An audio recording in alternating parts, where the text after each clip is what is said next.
صحابی کے اعلان پر درندوں کا جنگل خالی کرنا۔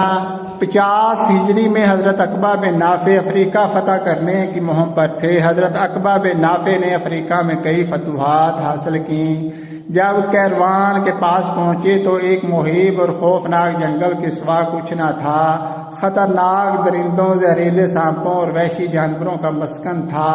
وہاں انسانوں کا گزرنا ناممکن سی بات تھی۔ سالوں تک درندوں سے مقابلہ کرنے کے بعد کہیں آبادی کی نوبت آ سکتی تھی، مگر حضرت عقبہ نے کیروان کو ایک اسلامی شہر بنا کر آباد کرنا طے کر لیا تھا۔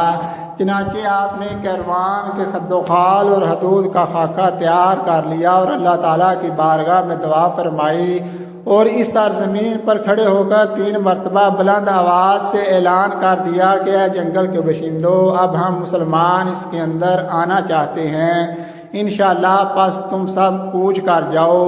آواز کیا تھی؟ بجلی کا کڑکا تھا۔ اس اعلان کا خاطر خواہ اثر ہوا۔ لوگوں نے دیکھا کہ بڑے بڑے خوفناک درندے اور زہریلے سانپ اپنے بچوں کو لیے بھاگے جا رہے تھے اور ہر سوراخ اور پتھر کے نیچے سے بھی نکل گئے۔ پورا خطہ خالی ہو گیا۔ جب حضرت عقبہ نے دیکھا کہ میدان اب بالکل خالی ہو گیا تو قوم کو حکم دیا کہ اب تم لوگ اللہ کا نام لے کر آ جاؤ۔